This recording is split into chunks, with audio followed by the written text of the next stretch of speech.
verdade, faz parte de um grande universo daqueles pioneiros candangos que vieram para Brasília tentar vida melhor aqui. Meu pai, nordestino, lavrador, classe baixa, né? Com muito sacrifício devido à vida lá muito difícil no Nordeste e atendendo ao chamado, na época, né, do grande presidente Juscelino Kubitschek de Oliveira, como grande leva de nordestinos, numa viagem muito difícil, dificultosa, chegou até o Planalto Central. Meu pai chegou aqui antes da inauguração, em 1960, dia 20 de fevereiro. Ele, portanto, é um verdadeiro pioneiro. E como a maioria dos nordestinos faziam, passava um ano fazendo experiência da vivência no Planalto Central e, de acordo com o sucesso ou o fracasso, voltaria à sua região de origem e trazia o restante da família. Foi o que ocorreu com meu pai. Então eu cheguei em 1962, aqui, dia 13 de julho de 1962. Tinha 12 anos de idade, vindo do interior do Nordeste, que é o estado do Piauí. Fui autodidata, sabia ler, mas não sabia escrever, nunca tinha ido numa escola. E aqui então, em Brasília, precisamente em Sobradinho, iniciei meus estudos. Então a parte intelectual, a parte de formação como homem, adolescente, homem, também teve muitas dificuldades.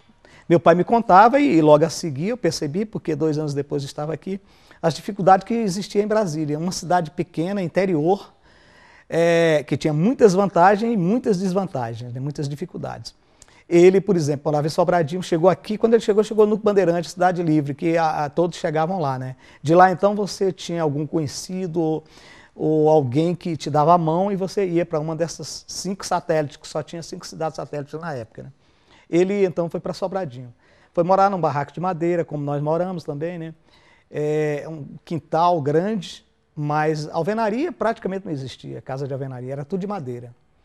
E você, então, tinha essas dificuldades, né? Nos estudos, porque as escolas raras, né? E trabalho também. Apesar que trabalho tinha, só que para quem tinha mão de obra qualificada, não era o caso do meu pai. Meu pai, semi-analfabeto, do interior do Piauí, teve que enfrentar aqui essas construtoras no início. Só que meu pai sempre teve o senso de liberdade e independência e ele ficou pouco tempo com carteira assinada. Na verdade, ele foi um autônomo na vida toda. Aí, logo a seguir, no início ainda de Brasília, ele foi trabalhar com vidro. Meu pai, então, trabalhou a vida toda em vidros. Depois ele teve algumas vidraçarias dele mesmo, né? E se recolheu para o Nordeste, foi viver os últimos anos de vida dele na região que ele nasceu. Mas, na verdade, naquela época, tinha algumas coisas interessantes. Como hoje, a maioria morava na cidade satélite e os trabalhadores aqui se juntavam aqui no plano piloto, né? Se encontravam aqui no plano piloto. Eles saíam pela madrugada, isso eu ainda alcancei, não foi ele que contou, né? Tinha uns caminhões fechados, né? Tipo, de madeira e tinha uma portinha atrás. Você subia uma escadinha, entrava naquele caminhão tipo baú, 5 horas da manhã, por exemplo, e vinha para o plano piloto, para as construtoras aqui. O caminhão saía deixando cada operário daquele ali já pronto para trabalhar, né? Já vinha com uniforme direito, né? E preparado, né? A marmitinha de lado, né? Porque a alimentação também era muito difícil. E por volta de 7 horas da manhã tocava a sirene e todos já estavam em fila para iniciar o trabalho. E a grande maioria era operários de mão de obra desqualificada mesmo. Servente, pedreiros, né, marceneiro, essa turma. Esse grande grupo, que eu sempre falo, que construiu a cidade. Na verdade, os grandes intelectuais, arquitetos, engenheiros, eles mandavam, e esse grupo que obedecia, e saía o serviço. A década de 60 e 70 era totalmente diferente da nossa hoje em dia, né? Não tinha esse bem-estar que hoje a população tem. Chega aqui, já encontra alguém da família, ou vai esperá-lo no aeroporto, ou na rodoviária, né? Antigamente não, você vinha o nordestino, principalmente, que é o meu caso, gastei 13 dias do Piauí para cá, vinha de Pau de Arara, você vinha alterando a viagem. Quebrava um carro, você passava para outro, vinha numa caminhonete, vinha até chegar aqui. Você imagina o sofrimento de 13 dias de viagem, sem estrada, sem transporte, sem alimentação. do Piauí para aqui. Tive minha vida profissional até os 18 e depois dos 18. Até os 18 eu exerci várias atividades que para mim foram honrosas, me marcaram como homem, como responsabilidade, como vontade de crescer na vida. Eu fui engraxate, aqui no Plano Piloto, em Sobradinho. Eu vim de picolé, eu vim de pão, fui padeiro, trabalhei em frutaria, sempre com dignidade, procurando crescer na vida, até os 18 anos.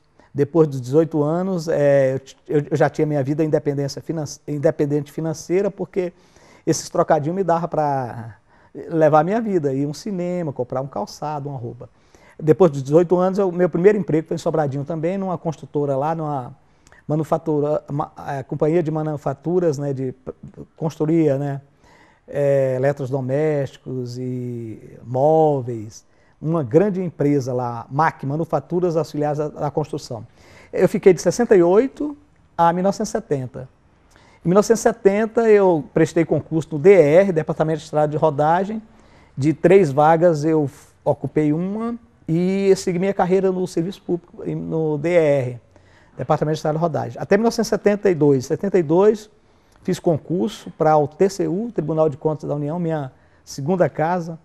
E em 1973 tomei posse lá e vim aposentar em 2003. Eu gostaria de citar um triste e um alegre. Um triste foi no dia 31 de março de 1967, quando eu tinha 17 anos, ocorreu um acidente com 4 colegas meus no Colégio Sobradinho. Era para mim estar junto, mas por circunstância e Deus, a mão de Deus, à noite a gente treinava judô, não fui com esse grupo. E esse grupo foi acidentado, hoje onde é a rodoviária Sobradinho, morreram 4, né? 2 irmãos e um grande amigo que estudava comigo. Então foi o fato mais triste que eu vi nessa cidade, na capital da República. Foi a morte, a celebração do sepultamento, e a tristeza da população de Sobradinho, que na época devia ter 6.000 habitantes, mas que não ficou uma pessoa em suas casas. Todos acompanharam esse sepultamento, esse féretro, até o cemitério, que era muito pequeno em Sobradinho. Perdi esses amigos, colegas que me marcaram até hoje. Às vezes visito a sepultura deles lá em Sobradinho. Esse é o fato mais triste. O fato mais alegre foi, eu acredito que tenha sido o nascimento da minha primeira filha. Eu tenho 3 filhos, mas o nascimento da minha primeira filha foi uma realização assim, muito pessoal, muito grandiosa. Ela hoje está com Deus, graças a Deus. Ela faleceu com 18 anos de idade, mas a gente tem aquela convicção que ela está muito próxima de nós, né? Eu me considero um candango. Pioneiro nem tanto, porque pioneiro eu considero meu pai e aqueles anteriores ao meu pai que chegaram aqui antes da inauguração. Agora, candangos são aqueles que construíram Brasília, na minha concepção, né? Eu me considero um candango, porque a cidade para mim é tudo. Eu me realizei em todos os sentidos nessa cidade, não pretendo sair tão cedo, até brinco com os mais próximos, que daqui só para o Campo da Esperança, né? E acho Brasília a cidade mais linda, mais organizada, mais hospitaleira do Brasil. Ela tem um diferencial que eu sempre faço questão de ressaltar, que é a cidade mais acolhedora, mais democrática que eu conheço no país. Aqui você não interessa saber de que família você veio, o que tem na sua bolsa, onde você reside, qual carro que você usa. Isso não interessa. Interessa você está integrado àquele grupo, você é respeitado como cidadão em qualquer lugar que você for.